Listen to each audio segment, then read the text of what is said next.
Manever I say ma PENDREAM TV. PENDREAM TV there, I see them yopo. Thank you. This Gideon Montari who says, it baffles me when our so-called leaders who are misleaders are looking for fame in vanity, wanting to be seen or be acknowledged as honorable, whilst they are so horrible in almost everything they do. Malik? So that impressive submission. First of all, let me congratulate Dr. Bawumia for emerging victorious in their special delegates conference. I congratulate him because as an opposition party waiting to go into election, it is always a hope that your opponent will not present their best foot forward. It is always a hope that your opponent will present a tainted candidate, a candidate that makes your work easier, a candidate that people who will be electing persons in the next election will simply have no confusion making a choice. And we feel that putting Dr. Bawumia, popularly known as Alhaji Bawumia, and His Excellency John Mahama on a scale, you leave the Ghanaian people with not a single percentage of confusion in making whatever decision they'll be making. In effect, Dr. Bawumia will be a candidate who may go into elections with his own record. And all you would have to do is to play back his tapes to him and ask that he answers questions with regards to what he said some months ago. If possible, you play the tape of when he was addressed the economic messiah by his boss, Mr. Akufo-Addo, and ask that he gives us history to what he has been doing ever since he started chairing the economic management team. And so it's important that we congratulate him and we look forward to a very fruitful campaign ahead of time. History has it from 2014 that whoever emerges victorious in their special delegates conference goes on to win the general one. It may change, but we do not hope and we do not wish that it changes. In fact, we are expecting that Dr. Bawumia does better on the 4th of November than, he even did in the special delegates conference. Secondly, it's important that we revisit the actions of their delegates conference. And I sit here feeling demoralized that for over 60 years of our independence, all political parties and political commentators have been working towards eliminating violent actions in and out, pre and post all elections, no matter at what stage or what level that election may be conducted. To some extent, all political parties in recent times have been able to do away with violent actions in, and when I say in, I mean people directly involved in these political exercises.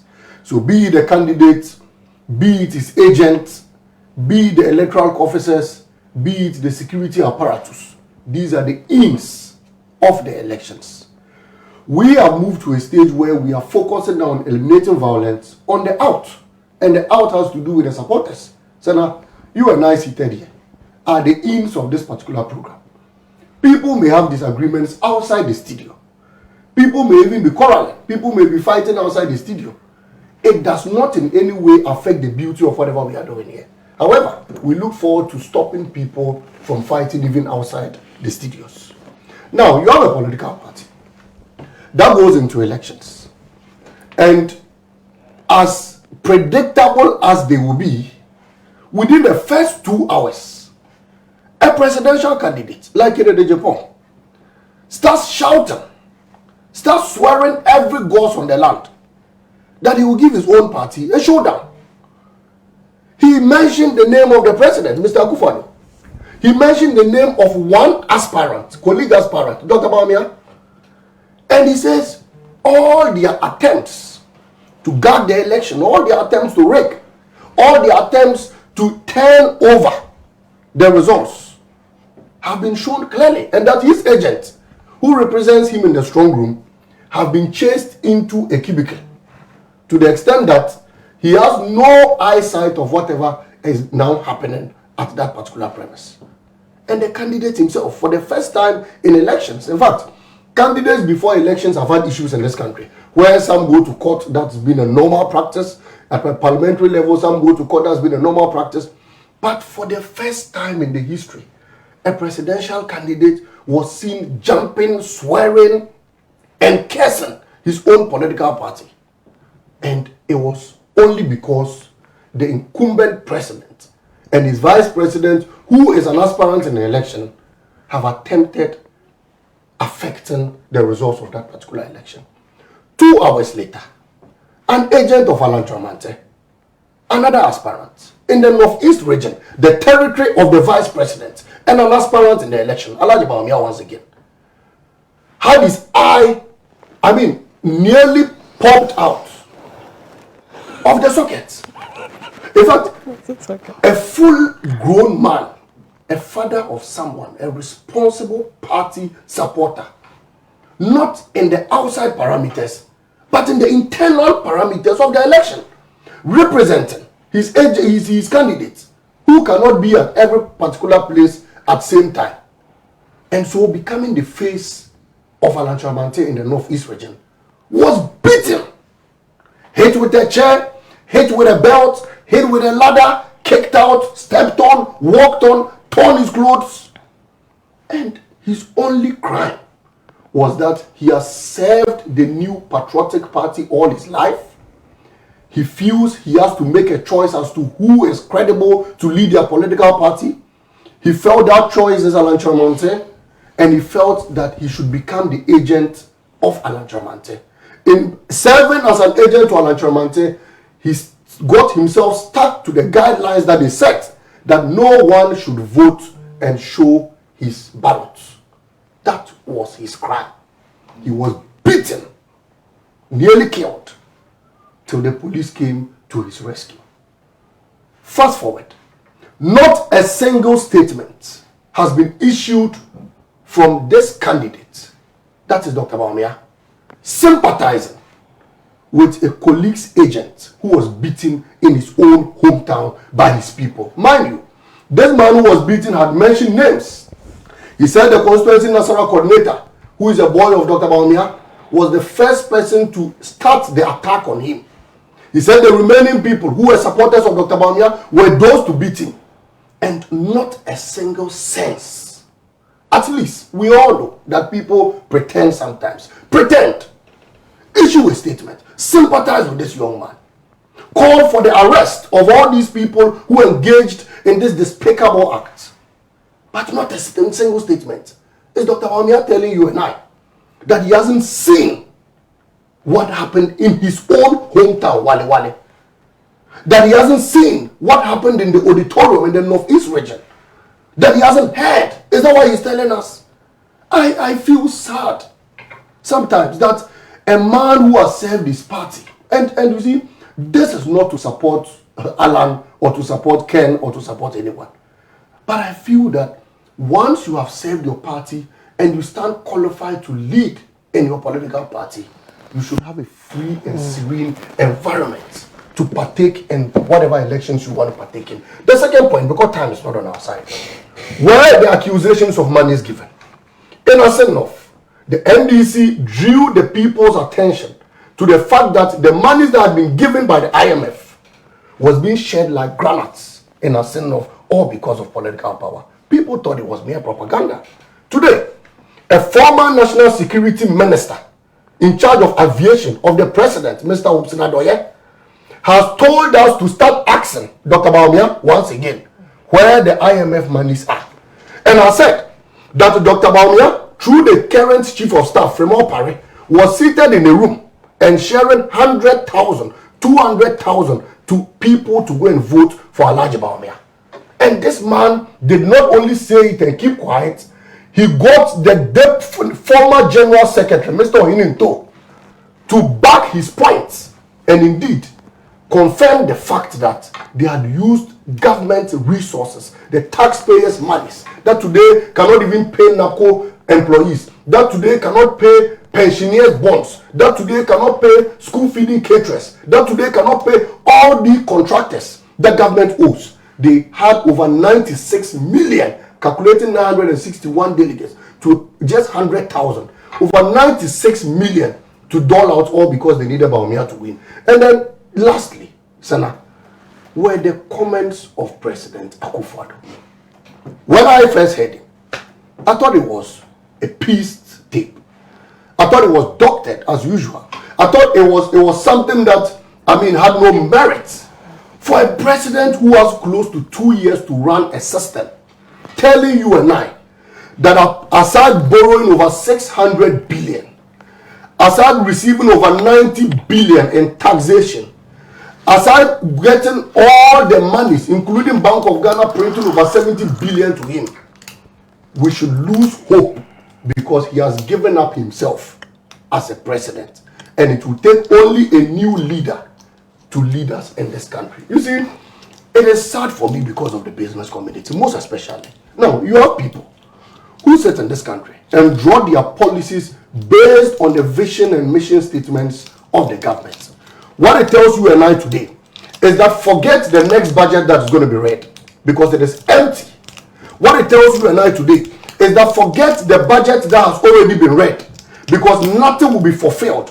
What it tells you and I today is that the current government has given up and the country is currently on an autopilot situation. Whatever increments you see today, the government has no hand in it again.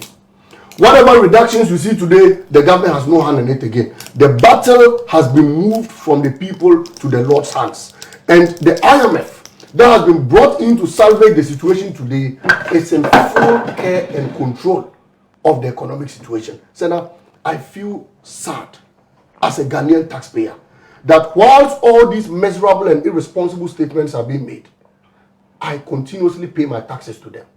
I continuously commit myself to them to use as collateral to go and borrow more. As we speak today, we are at the verge of receiving over 350 million again in my name to add on to the debt stock that me, you, and the one watching us and our children will come and cater for. But today we sit in a country where a president has given up entirely on the situation and is telling you and I that he can no longer salvage the situation. He can no longer fulfill a single promise he promised the people of this country. He can no longer take us out of the current situation. And unfortunately, like my brother lawyer said, you have a vice president who heads the economic management team. You have a vice president who under his watch has increased fuel prices from 13 cedis a gallon to over 75 cedis. You have a vice president who has increased the dollar ratio from 4.2 cedis to close to 13 Ghana cedis. You have a vice president under whose watch electricity prices increase every quarter.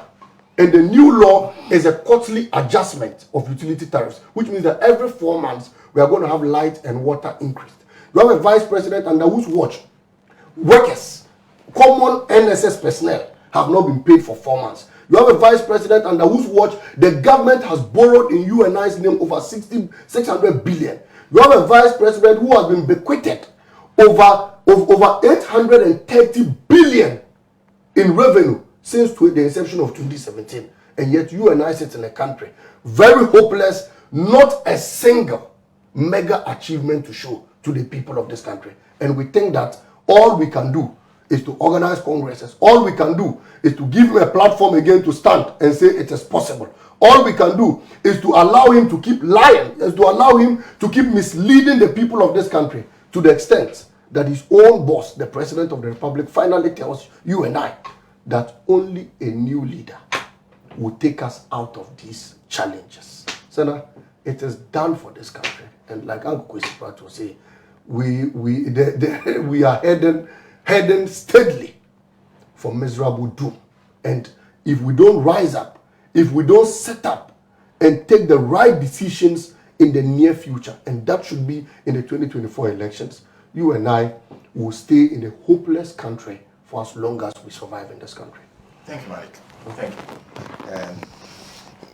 A message from DISASSOCIATES. We still maintain that coup d'etat are not the way to go, but any coup that would end bad governance, nepotism and corruption saturated in arrogance, as well as foreign exploitation, and reposition the countries involved where the government can sense hope in some approximate measure, where human dignity can be respected, and where the coup makers take critical steps to re-engineer the democratic space to regain control over their God-given resources for the benefits of all, including posterity.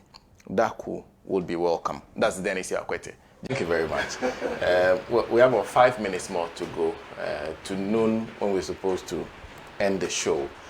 So, brief comments on the matter of the BOG.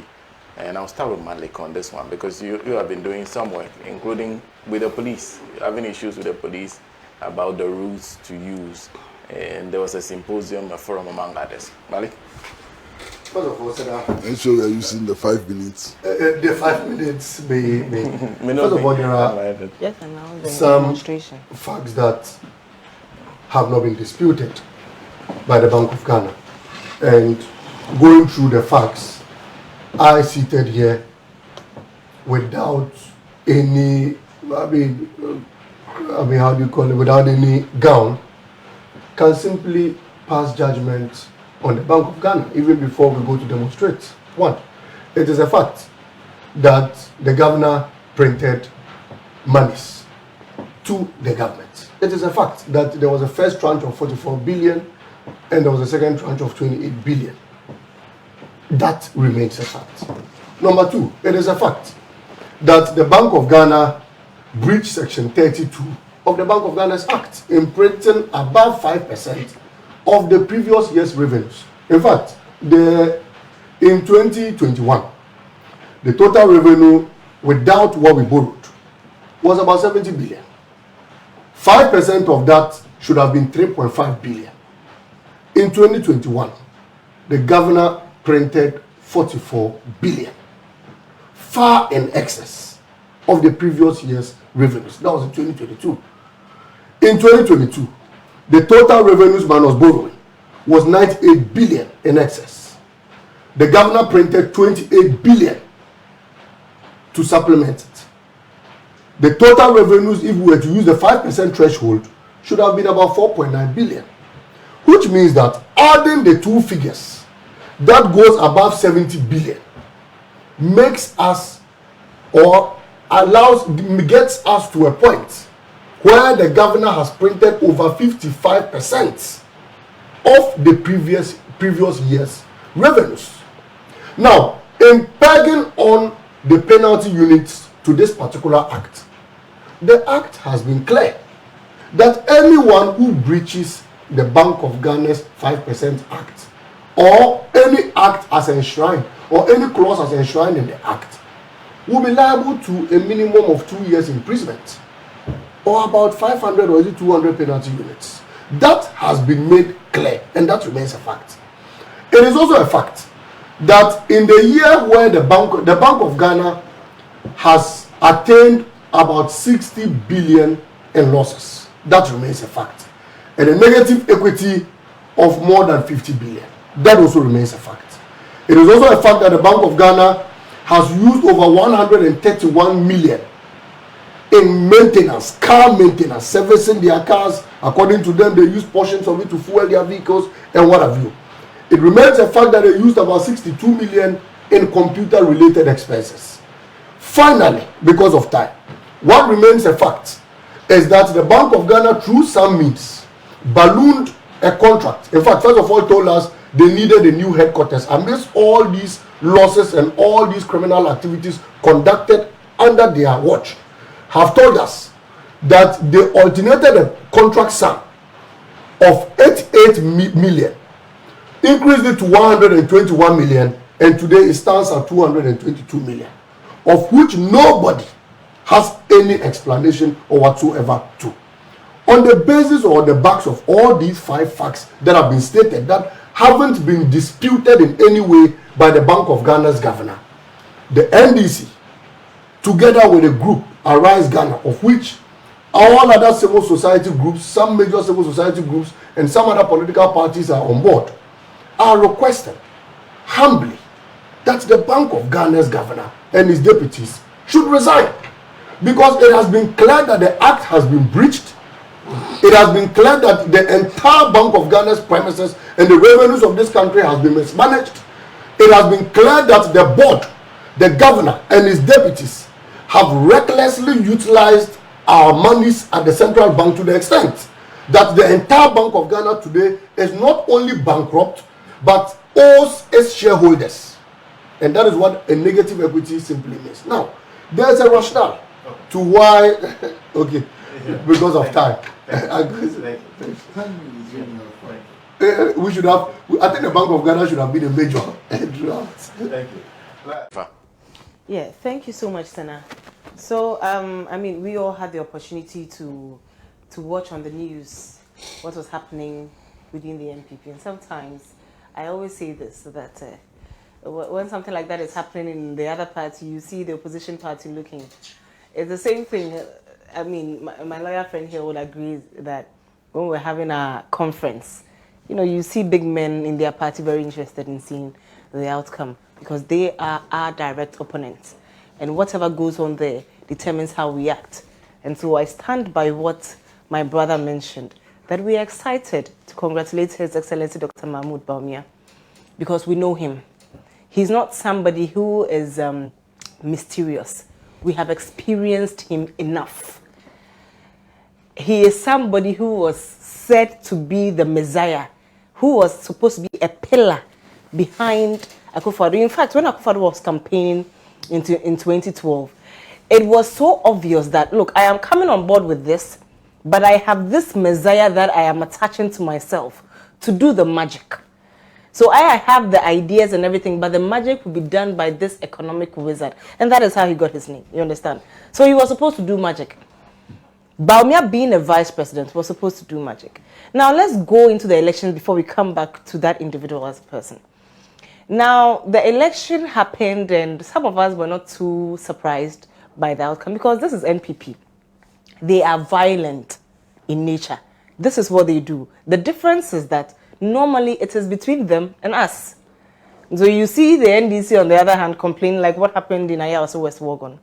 You see the NDC on the other hand complaining and, you know, admitting to be victims of the brutality of the NPP. Today, the very government, the cabal, and when I say cabal, my brother knows what I'm talking about because if he's speaking today, you realize that there is a certain cabal that he is not part of, or he and his cohorts are not part of. There is a cabal that were leading the entire election, and they exhibited violence against their own people like they usually do. So you see people being slapped, people being pushed. The very people who used to be part of them are now swearing victims. So you have presidential candidates shouting, screaming on top of their voices. Today I had issues of vote buying during the elections. And I'm just wondering, is this new to NPP? Or is it because some of them have suffered it themselves? That's why they are complaining? Because that's what they do everywhere, including Asin North. My brother is here, I was here with him. When we went to Asin North, people paying hefty amounts to try to overturn the choices of delegates, bringing cargoes, cars and trailers of rice and other items that were supposed to impress the delegates and to buy their votes. That is what they did. People sharing 500 cedis per delegate in a constituency that doesn't even get up to 50 cedi per delegate or has never experienced such vote buying before. The NPP was willing to share, actually shared, and was willing to go further if they thought they had to. Vote buying is very normal for the NPP. They've done it all the time. They are so brutal. They use their invisible forces and all these, their vigilante groups that still exist and are being given armors and uniforms to even wear and be disguised as army officials. That is the NPP. What happened at the election ground that day was an exhibition of what the party structure is, who they are. It is nothing different. And so those who are crying today, like my brother, is crying about something that he has just for once experienced. We have experienced them. We know them. We have developed a tough skin. And today I can say that we won the Assin North elections because we have finally found a way out. And so what they exhibited is one of those things. And I would say that despite the fact that I wasn't too surprised, I was a little bit taken aback by the quantity of money that was shared. It was outrageous. These people have monies bottled up somewhere. We are suffering. If a single person was being given 200,000 Ghana cedis, not 20,000. 20,000 is 200 million old Ghana cedis. I want to say it in the old currency for people to understand. 20,000 is 200 million old Ghana cedis. 200,000 Ghana cedis is 2 million old Ghana cedis. 2 billion, right? Yes. 2 million is 2,000. 2 billion old Ghana cedis per person, including cars. Some were given vehicles. As to how influential you are or the people that you control, they realize that no, this money is not enough for you, including cars. So for the first time, I'll be a little merciful and say that if a candidate or the candidate who emerged the winner had to go to this extent and got what he got, all is not well. And this is an internal party thing. And it is good because for me and Malik, when it actually comes to the general voter population to make a decision, that is where you will know that it was bought there, it cannot be bought here. That is where you will see the aftermath of everything. Because I spoke to a friend of mine, and he said that, you know, this first run was supposed to create an impression. You know, people like to follow the crowd. And so their target is to come out so victorious with a very big gap, so the rest of them will think, oh, this is where the game is, you know, playing at. And so let's all follow. So that is the trick. You put in all for the first one, and then people realize that, oh, yes, this is the winning team. But trust me, it will go to a runoff, it will go to a second team, and it will come to general Ghanaians as a whole. That is where all your loopholes will be exposed. And so I'm glad and I'm excited for my party. I'm excited for my flag bearer. I'm excited for my executives as to the outcome. And all my MPP friends who are wailing deserve to wail. They haven't seen anything yet. They are yet to bite themselves and experience what we have experienced before. And so they should just calm down because it is nothing. We have been slapped before. We have been booted out before. We've been shot. Our people have been shot before. Just one slap and something, your eyeball is coming out of your socket and you are wailing for everybody to hear you are wailing. Mentioning names. Like a baby that is like someone who is a crybaby. They should just pack themselves aside. This is MPP for you. And so, because I don't have time, I'll just say that it is very easy for somebody to just put Bawumia and my former president, John Dramani Mahama, on a block and judge both of them. Because they came to power. They have worked. And somebody, one party, has his to show. He has solid infrastructure to show for. And one person has nothing to show for apart from the looted funds. And before I end, let me just add one more part about the fact that IF money is being used into sponsoring some of these elections. This is not the first time. We had COVID money that sponsored the entire MPP elections for 2020 that they still cannot account for. You call Oforiatta right now, he'll start quoting the Bible and he'll wear his white with his bag just to portray that he is a man of dignity when he's far away from that. Till now, I stand to be corrected. If anyone can tell me how the COVID money was spent. We went into IMF after all the e-levy that we had to take just to, you know, avoid us going into IMF, after all the taxes, including taxing 10% of bets of the youth population in Ghana. Including all that, we have gone to IMF, and now IMF money is what is funding MPP for this period and what will go to fund them into 2024. But they've been exposed. We have seen them. As I said previously, I said, so the path that they have been taking, that they are so sure that they always get to their destination, we are waiting for them there. Thank you. Thank you, Jifa. Hadi Impik Farm says, by the time Nanado and Bawumia government is through with us, we will appreciate the damage 2016 change and 2020 Nana Tuaso has done to Mother Ghana. Maybe we'll begin to appreciate why Dr. Bawumia shouldn't be allowed 1 inch near presidency come 2024 ever again in the future. Thank you. There's Masola Pablia, also its constituency. African Union has lost its relevance long ago, so they should not think their suspension of Gabon will have any effect. What did they do when the West went to Libya to not only topple the regime of Muammar Gaddafi, but also murder him in cold blood? They stood aloof for such cruelty to be meted on their own without doing anything. And now they want to show their strength to Gabon. They should spare us. Jeffa, briefly. Okay, so we don't have time for me to touch. I don't want to start and then have to end. But first of all, let me just say that we know what we are doing. We are representing the country right now, not just a political party. And so we are asking for resignation. If it doesn't come, we go to impeachment. So we know our strategy. We've thought it very carefully. We will not allow people who are now suffering their internal pain to come and dictate to us what and what not to do. But basically, our problem with Bank of Ghana is quite simple. You have sat down and saw and even availed yourself to be used as stooges for the NPP to get their own way in money printing, in our IMF deal, in everything. And today we are crashing down to the lowest level because you have not upheld your responsibilities and your integrity as the foundation of Ghana's economy. Bank of Ghana and the leaders, let me just say the leaders of Bank of Ghana, have sat down and this has happened. We have held everyone accountable and people are not able to explain. Now we have to hold them accountable too. So the Bank of Ghana right now is an empty space that has collapsed in everything. They have gone against every financial rule that they are not even supposed to go against. Sena, we are just telling them to go off.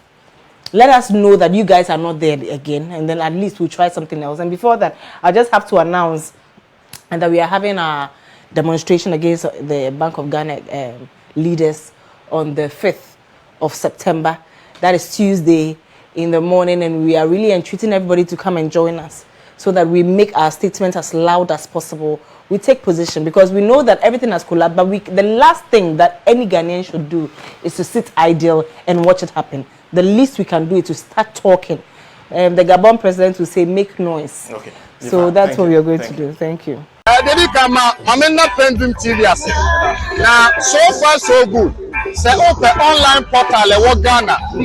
Nipa share, nipa follow, nipa comment here. To my best of knowledge, without any biases, PENDREAM TV.